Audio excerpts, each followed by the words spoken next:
ஆச்சி மசாலா எந்த சமையலும் ருசி தேடும் ரகசியம் ₹20. அதிமுக முன்னாள் அமைச்சர் SP வேலுமணி தொண்டாமுத்தூர் தொகுதியில் போட்டியிடுவதற்கு வேட்புமனு தாக்கல் செய்தார். அந்த காட்சிகளை முதலில் பார்க்கலாம்.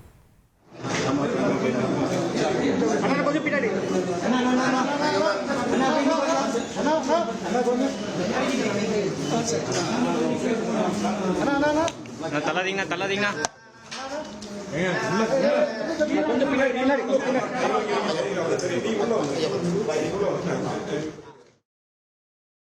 இது குறித்த கூடுதல் தகவல்களை செய்தியாளர் கார்த்திக் வழங்கிட கேட்கலாம்.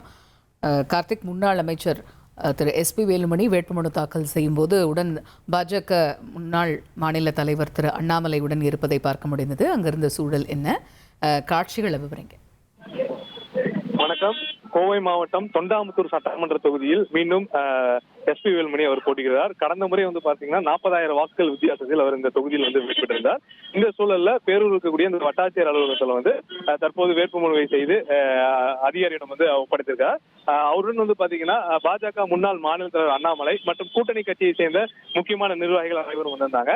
அவர் வேட்புமனுவை முன்னிட்டு சுமார் 100 மீட்டர், அதாவது அந்த அலுவலகத்தில் 100 மீட்டருக்கு முன்பாகவே 1000க்கும் மேற்பட்டோர் ஊர்வலமாக SP வேலுமணி அழைத்து தற்போது அந்த வேட்புமனு தாக்கலானது நடைபெற்று வருகிறது. அதுக்கான ஆவணங்கள் அங்க அதிகாரிகள் சரிபார்க்கப்பட்டு வருகிறது.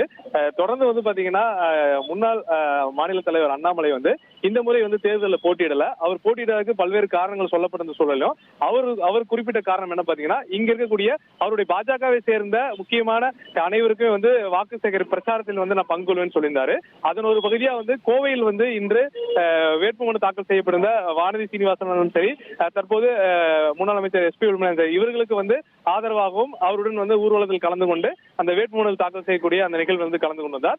தொடர்ந்து SP வேலுமணி இங்கு வேட்புமனுவை முடித்துவிட்டு அவருடைய அந்த கோவை மாவட்டத்தில் கூடிய 10 சட்டமன்ற தொகுதியில வரிசையாக அவர்கள் ஒரு வேட்பாளரும் வேட்புமனு தாக்கல் செய்யக்கூடிய பணியில் இருப்பார். அவர்களை சந்தித்து அவருக்கான ஆதரவையும் மற்றும் தேர்வு செய்வதற்காக தற்போது அவர் கலந்து கொள்ள இருப்பதாகவும் தகவல் தெரிவிச்சிருக்காங்க. தற்போது தொண்டாமுத்தூர் தொகுதியில் போட்டியிடுவதற்கான அந்த வேட்புமனுவை SP வேலுமணி இங்கு வேட்புமனு தாக்கல் செய்திருப்பது மிக முக்கியமாக பார்க்கப்படுகிறது. கூடுதல் தகவல்களை விவரித்தமைக்கு நன்றி கார்த்திக். இதனிடையே தொண்டாமுத்தூர் தொகுதியில் போட்டியிடுவதற்காக முன்னாள் அமைச்சர் SP வேலுமணி வேட்புமனு தாக்கல் செய்த காட்சிகளை மீண்டும் ஒரு முறை பார்க்கலாம். SP வேலுமணி தமிழ்நாடு சட்டமன்ற பேரவையில் உள்ள இடமொன்றை நிரப்புவதற்கு வேட்பாளராக நியமிக்கப்பட்டுள்ளதால் சட்ட விதிகளுக்கு நிறுவப்பட்டுள்ள இந்திய அரசியலமைப்பின் பால் உண்மையான நம்பிக்கையும் கட்டுப்பாடும் கொண்டிருக்க என்றும் இந்திய நாட்டின் முழு முதல் ஆட்சியும் ஒருமைப்பாட்டில் நிறைவேற்றுவேன் என்று ஆண்டவன் மீது சோதனைக்கு